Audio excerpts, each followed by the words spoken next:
जय हिंद, वंदे मातरम। साथियों, स्वागत है डेली स्टडी में। आज की वीडियो में बिहार फायरमैन के लिए टॉप 25 क्वेश्चंस कराऊंगा। तो चलिए शुरू करते हैं। ये सभी क्वेश्चंस आपके एग्जाम से ही संबंधित है। तो पहला प्रश्न आपके स्क्रीन पर है पूछा हुआ, पृथ्वी दिवस कब मनाया जाता है? ऑप्शंस आपके सामने हैं। अगर आपको कोई भी प्रश्न का आंसर मालूम हो तो आप काउंट करके चलते रहिएगा और अंत में बता भी सकते हैं। पृथ्वी दिवस जो है प्रत्येक साल 22 अप्रैल को मनाया जाता है। देखिए, प्रश्न इस तरह से अब पूछने लगा है कि पहली बार पृथ्वी दिवस कब मनाया गया था? 1970 में मनाया गया था। पहला पृथ्वी दिवस को किसका श्रेय दिया जाता है? आधुनिक पर्यावरण आंदोलन शुरू करने का श्रेय जो है पहली बार जो पृथ्वी दिवस मनाया गया था 1970 में 22 अप्रैल को, इसको दिया जाता है। और आंदोलन का मिशन क्या करना है? दुनिया भर में पर्यावरण आंदोलन को विविधता, शिक्षित और सक्रिय करना है। क्वेश्चन नंबर 2 देखिए, कितने ग्रीन हाउस गैस है? घबराइए मत, इसका ट्रिक भी अभी बताएंगे। कुल मिलाकर कितने ग्रीन हाउस गैस हैं? How many green house gases are there in the world? तो राइट आंसर होगा यहाँ पे 6, ऑप्शन नंबर सी। तो देखिए, यहाँ पे पहले प्रश्न ये पूछा जाएगा आपसे कि ग्रीन हाउस प्रभाव की खोज किसने की? जोसेफ फूरियर ने। कब की? 1824 यानी कि 1824। और ग्रीन हाउस गैस को याद करने के लिए एक ट्रिक मैं आपको बताता हूं। ट्रिक याद रखिएगा। ओ मीना कल काजल लगाना। देखिए, यहाँ पे एक लड़की का नाम है, इस तरह से याद रखिएगा। ओ मीना कल काजल लगाना, इस तरह से याद रखिएगा ना। ग्रीन हाउस गैस जो है आपको सब याद हो जाएगा। जैसे देखिए, ओ यहाँ पे आया, ओ मीना कल काजल लगाना, सबसे पहले क्या मिलता है? ओ से ओजोन, ठीक। उसके बाद क्या आता है? मीना, मीना का लीजिए मी से हो जाएगा मीथेन, ना से हो जाएगा क्या? नाइट्रस ऑक्साइड, कल से हो जाएगा क्लोरोफ्लोरोकार्बन, काजल में हो जाएगा का, पहले का हो जाएगा कार्बन डाइऑक्साइड, और जल का हो जाएगा जल वाष्प, और लगाना को साइलेंट रख दीजिएगा। तो यहां पे आपका क्या हो गया? कुल मिलाकर कितने ग्रीन हाउस गैसेस हैं? 6 से। नेक्स्ट प्रश्न देखिए, किस धातु का सबसे अधिक गलनांक होता है? किस धातु का सबसे अधिक गलनांक होता है? सबसे ज्यादा अधिक गलनांक जो होता है टंगस्टन का होता है। ऑप्शन नंबर डी यहाँ पे सही जवाब होगा। तो देखिए, आपको यह ध्यान रखना है कि टंगस्टन शुद्ध रूप में सबसे अधिक गलनांक होता है, और सबसे कम गलनांक की बात करें तो हीलियम होता है। और हीलियम जो है वह रासायनिक तत्व है जिसमें सबसे कम गलनांक होता है। क्वेश्चन नंबर 4 देखिए, आनुवांशिकता की सबसे छोटी इकाई क्या है? What is the smallest unity of heredity? तो ये हो जाएगा आपका जीन। Option number D. यहाँ पे जितने भी लोग गए हैं इनके साथ बिल्कुल सही गए हैं। क्वेश्चन नंबर 5, भारत का सबसे पुराना उच्च न्यायालय कौन सा है? उच्च न्यायालय मतलब हाई कोर्ट की बात हो रही है। और आपको बता दें, सुप्रीम कोर्ट को कहते हैं उच्चतम न्यायालय, ठीक ना। यहाँ पे है उच्च न्यायालय। उच्चतम न्यायालय मतलब हो गया एक राष्ट्र में एक ही होता है। तो ये उच्च न्यायालय स्टेट वाला है, हाई कोर्ट। सबसे पुराना हाई कोर्ट कौन है? Which is the oldest high court of India? तो ये हो जाएगा आपका ऑप्शन नंबर डी, कलकत्ता उच्च न्यायालय। कलकत्ता उच्च न्यायालय की स्थापना कब हुई? 1 जुलाई 1862 को। दूसरा सबसे पुराना हाई कोर्ट होगा ये वाला, बंबई उच्च न्यायालय, जो कि अब मुंबई के नाम से जाना जाता है। इसकी स्थापना 13 अगस्त 1862 को हुई। उसके बाद मद्रास उच्च न्यायालय हो जाएगा, इसकी स्थापना 15 अगस्त 1862 को हुई। उसके बाद इलाहाबाद उच्च न्यायालय, ये 11 जून 1866 को तैयार हुआ। अगला देखिए क्वेश्चन नंबर 6, अमरकंटक से किस नदी का उद्गम होता है? Which river originates from Amarkantak? Amarkantak से किस नदी का उद्गम होता है? ये हो जाएगा आपका नर्मदा नदी। Option number D. नर्मदा नदी की कुल लंबाई कितनी है? लगभग 1289 किलोमीटर। और नर्मदा जो है मध्य प्रदेश के अमरकंटक से निकलती है। भारत की सबसे लंबी नदी कौन है? गंगा। भारत की राष्ट्रीय नदी कौन है? गंगा। गंगा नदी कहां से निकलती है? गंगोत्री ग्लेशियर से, उत्तराखंड। टिक्का, देखिए ना, ये जो पत्ता है ना वृक्ष में, देखिएगा पेड़ पौधा में जो पत्ता रहता है वहां पे धब्बा रहता है, दाग। जैसे कि अभी देखिएगा ज्यादातर युवा में पिंपल होकर के इसने हो जाता है कभी कभी, ठीक ना, हो जाता है कि होबे करता है। तो इसको क्या कहते हैं? टिक्का रोग कहते हैं। ये किससे संबंधित है बताइए?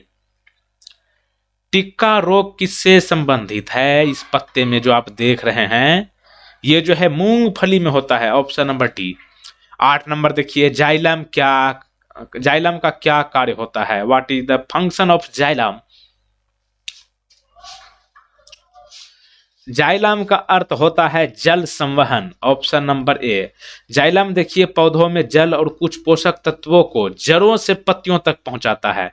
अगला देखिए क्वेश्चन नंबर 9, एस्कॉर्बिक अम्ल किस विटामिन का नाम है? एस्कॉर्बिक अम्ल का बात यहां पर हो रहा है। एस्कॉर्बिक अम्ल जो है किस विटामिन का नाम है? तो ये हो जाएगा vitamin C, option number C. देखिए विटामिन सी जो है आपका सबसे ज्यादा नींबू में होता है, उसके बाद आंवले में सबसे ज्यादा होता है, उसके बाद नींबू में, उसके बाद तो खट्टा वाला फल में होबे न करता है। और इसका सोर्स जो है ताजा फल और सब्जियां है। कौन भौतिक परिवर्तन का उदाहरण है? एक होता है भौतिक परिवर्तन, दूसरा होता है रासायनिक परिवर्तन। दोनों का भी थोड़ा देर में तुरंत बताते हैं। इनमें से पहले आप देख लीजिए ना कौन भौतिक परिवर्तन का उदाहरण है। तो ये होगा आपका पानी का उबलना। अब देखिए दोनों परिवर्तन को पढ़ लीजिए, भौतिक परिवर्तन क्या है और रासायनिक परिवर्तन, दोनों में अंतर क्या है। भौतिक परिवर्तन वह परिवर्तन होता है जो पहले वाला अवस्था में पुनः परिवर्तन हो जाए। जैसे उदाहरण के लिए देखिए भौतिक परिवर्तन का, जैसे पानी से बर्फ बना सकते हैं, बिल्कुल भाई साहब बना सकते हैं। कैसे? बहुत तरीका है। फ्रिज में रख देंगे, फैक्ट्री में सब देखते करते हैं कि पानी से बर्फ बनाता है। और बर्फ, पानी से जब बर्फ बन जाता है, क्या बर्फ फिर पानी बन सकता है? बिल्कुल बन सकता है। आइसक्रीम आप खरीदने के लिए लीजिएगा ना, आइसक्रीम आप नहीं खाइएगा, देखिए गल उल के फिर पानी बन जाएगा, वाष्प में उड़ जाएगा। मतलब क्या, बर्फ से पानी बन सकता है और पानी से बर्फ भी बन सकता है। तो इसको कहेंगे भौतिक परिवर्तन, ठीक। और दूसरा होता है रासायनिक परिवर्तन। रासायनिक परिवर्तन का मतलब होता है वह परिवर्तन जो पहले वाला अवस्था में पुनः परिवर्तित नहीं हो पाए अबरी, ठीक ना। जैसे कि फल का पकना, अगर कच्चा फल कोई पक गया तो क्या पका हुआ फल फिर से कच्चा हो पाएगा? नहीं हो पाएगा। तो हो जाएगा रासायनिक परिवर्तन। तो इसको याद किस तरह से रखिएगा? देखिए यहाँ पे है भौतिक। भौतिक मतलब क्या होता है? फिजिक्स होता है ना, मतलब फिजिकल रूप से कुछ भी कुछ करेंगे। जैसे कि मान लीजिए एगो मोबाइल को तोड़ दिए, हम मोबाइल को फिर मरम्मत भी कर सकते हैं, फिजिकल रूप से तोड़े ना हाथ लगा करके। तो इस तरह से याद रख लीजिएगा। रासायनिक का मतलब इस तरह से याद रखिएगा, रस, फल से रस निकला तो फिर रस को फिर फल में नहीं दे पाएंगे, जाएगा नहीं अच्छा से। तो जबरदस्ती करेंगे तो हो ही जाएगा, लेकिन नहीं होगा। चलिए 11 नंबर, बल की एसआई इकाई क्या है? What is the SI unit of force? बल की एसआई इकाई क्या है? तो ये होगा आपका न्यूटन, ऑप्शन नंबर सी। देखिए कुछ और एसआई यूनिट आपसे पूछा जाता है, तो आपको यहां पर बता दें कि आपको ये भी ध्यान रखना होगा। बल का जिसको वजन कहते हैं, इसका यूनिट होता है एन यानी कि न्यूटन। विद्युत चालन का होता है सीमेंस, जिसको एस से सूचित किया जाता है। चुंबकीय प्रवाह का एसआई यूनिट होता है वेबर, जिसको डब्ल्यू से सूचित किया जाता है। ऊर्जा और कार्य या फिर हीट, इन सब का एसआई यूनिट होता है जूल, जिसको जे से सूचित किया जाता है। क्षमता यानी कि क्षमता का मतलब हो जाएगा कैपेसिटी, इसको फैराड कहा जाता है, इसका ऐसा यूनिट को, और ऐप से ये जाना जाता है। उसके बाद होता है विद्युत क्षमता, जिसको वोल्टेज कहते हैं, इसका होता है वोल्ट, इसको भी से सूचित किया जाता है। उसके बाद पूछा जाता है रेडियोधर्मिता, इसको जो है बेक्यूएरेल, इसका ऐसा यूनिट है, ठीक ना, और इसको BQ से जाना जाता है। आप बेहतर होगा कि इसका स्क्रीनशॉट ले लीजिए, याद कर लीजिए। अगला देखिए, उत्पादक और खाने के क्रम को क्या कहते हैं? इसमें कोई खास दम नहीं है। उत्पादक और खाने के क्रम को क्या कहेंगे? What are the producers and the order of eating? That is खाद्य श्रृंखला, ऑप्शन नंबर ए यहाँ पे बिल्कुल राइट आंसर। क्वेश्चन नंबर 13 देखिए, भारत का राष्ट्रीय वृक्ष क्या है? कोई दम नहीं है, लेकिन अभी देखिए दम होगा तुरंत, ऐसे नहीं पूछेगा आपसे, लेकिन कभी कभी पूछ लेता है। लेकिन अभी आपको बताते हैं, भारत का राष्ट्रीय वृक्ष तो बरगद है, तो ऑप्शन डी को यहाँ पर लॉक कर दीजिएगा। लेकिन जब आपसे ये पूछेगा ना, भारत का राष्ट्रीय वृक्ष बरगद का वैज्ञानिक नाम क्या है, तब वहां पे क्या कीजिएगा? दांत निकालने लगिएगा। तो इसका एक ये उपाय है कि इसको याद कर लीजिए। बरगद का वैज्ञानिक नाम है फिकस बेंगालेंसिस, ठीक ना, फिकस बेंगालेंसिस। और बरगद का वृक्ष जो है भारतीय उपमहाद्वीप का मूल निवासी है।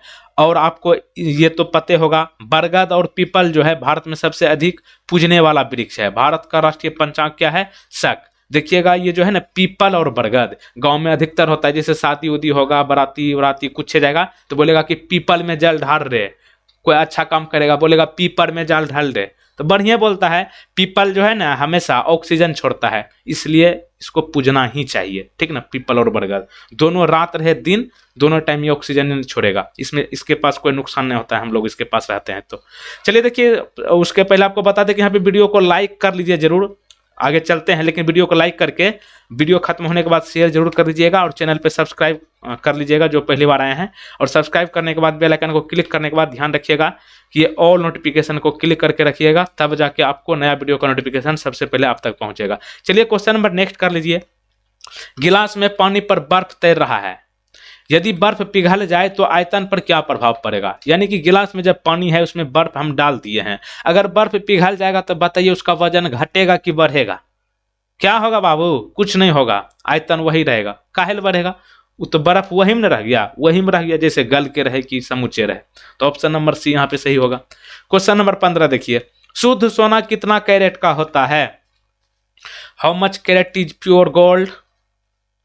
शुद्ध सोना, आप जाते होंगे सोनार के पास तो आप लोग क्या कहते हैं, माँ बहन जो जाती है सोना की गहने के लिए तो कहती है कि 24 कैरेट का हमको सोना चाहिए, लेकिन वहां पे धांधली कर लेता है, दे देता है 22 कैरेट का, ठीक ना। तो यहाँ पे आपको ध्यान रखना है कि 24 कैरेट का शुद्ध सोना होता है, लेकिन 22 कैरेट सोने में 22 भाग सोना और 2 भाग अन्य अशुद्धियों शामिल होता है। सबसे पहले किस जीव को अंतरिक्ष में भेजा गया था। देखिए वैसे तो आप जानते हैं कि अंतरिक्ष में सबसे पहले रूस के आदमी गए थे जिनका नाम था नील आर्मस्ट्रांग, लेकिन यहाँ पे सबसे पहले किस जीव को, इससे आदमियों से पहले गया था कुत्ता, ठीक ना। हैरानी हो रही ना। नील आर्मस्ट्रांग के बारे में आपने पढ़ा होगा लुसेंट के पिछला वाला पेज पर कि अंतरिक्ष में सबसे पहले कौन गया था, नील आर्मस्ट्रांग, जो कि रूस के थे, लेकिन उससे भी पहले चल गया था कुत्ता। तो क्या कीजिएगा, कुत्ता, और ज्यादा पूछेगा कि उस कुत्ता का नाम बताइए जो अंतरिक्ष में सबसे पहले गया था, तो आप घबराइएगा नहीं, बोलिएगा लाइका। उस कुत्ते का क्या नाम था, लाइका। थोड़ा इधर आना। और ये जो है कुत्ता 3 नवंबर 1957 को अंतरिक्ष में भेजा गया था। अगला देखिए, अंग्रेजों के द्वारा पारित किए गए किस कानून के कारण रानी लक्ष्मीबाई अंग्रेजों से अपना राज्य हार गई थी। प्रश्न में दम है, थोड़ा देख लीजिएगा।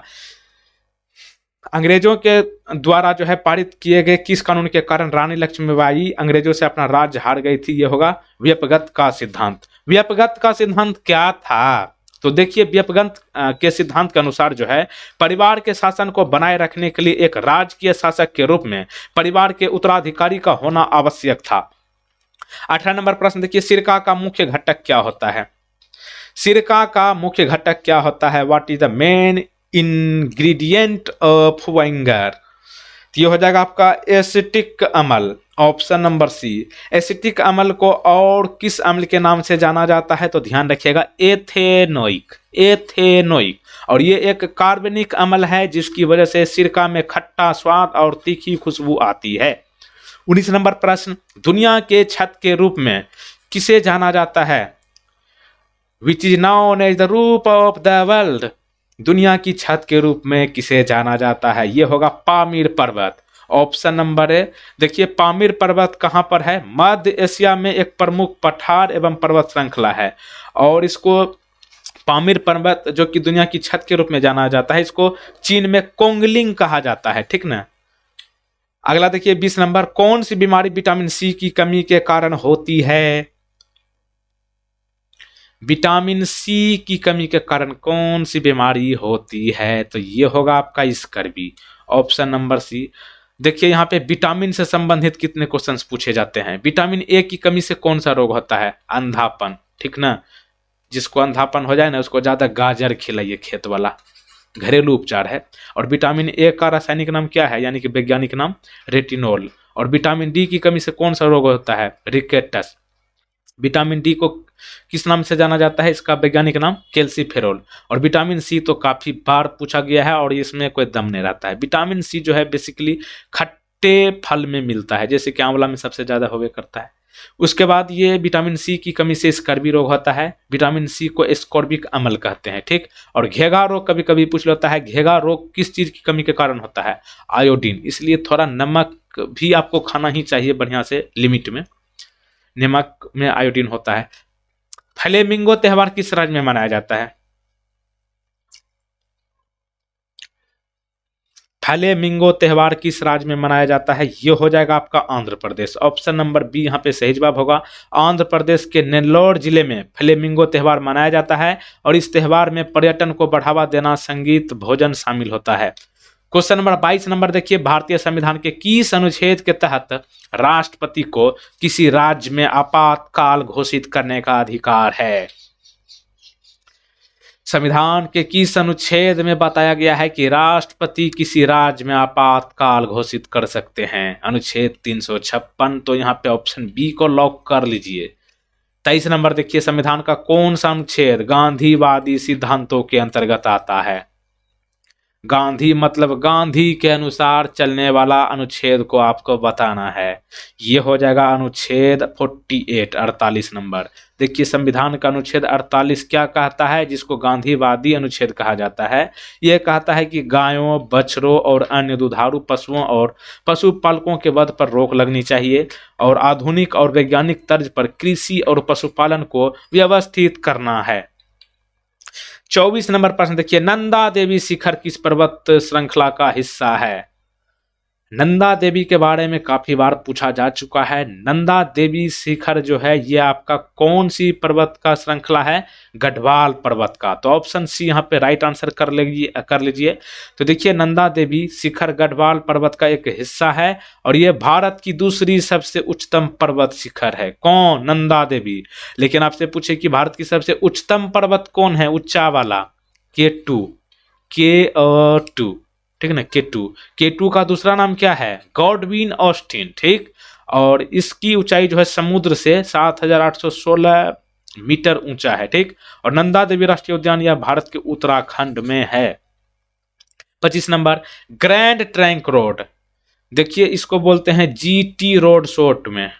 ठीक ना, ग्रैंड ट्रंक रोड जो है इसके निर्माण का श्रेय किस शासक को दिया जाता है?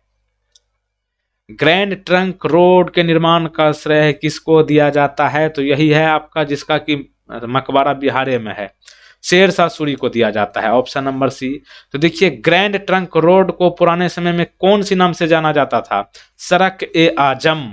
ठीक, और बांग्लादेश के चटगांव से प्रारंभ होता है और लाहौर पाकिस्तान से होते हुए अफगानिस्तान में काबुल तक जाता है। और शेरशाह सूरी का मकबरा आपका कहां पर है? बिहार के रोहतास जिले के सासाराम में है। इसी के साथ 25 क्वेश्चन कंप्लीट। एक प्रश्न आपके लिए है, क्रिकेटर के दीवानों, थोड़ा इस प्रश्न का आंसर बताओ। भारतीय क्रिकेट कंट्रोल बोर्ड का मुख्यालय कहाँ है? Where is the headquarter of the board of control for cricket in India? Right answer आपको नीचे कमेंट बॉक्स में टाइप करना है। और आपको बता दें कि बिहार फायरमैन के लिए स्पेशल प्ले लिस्ट आपके सामने बाएं साइड में आ चुका है और बिहार फायरमैन के लिए स्पेशल पिछला वीडियो आप जरूर देख लीजिए, यहाँ पे आपके स्क्रीन पर है। और यहाँ पे आपको टॉप 300 क्वेश्चंस का वीडियो मिल रहा है, तो उसका आप जरूर देख लीजिए। जय हिंद, वंदे मातरम, बड़ों को नमस्ते, छोटे को प्यार, छोटी सी जिंदगी में खुश रहो यार। Thank you. स्वस्थ रहो, मस्त रहो और दुरुस्त रहो।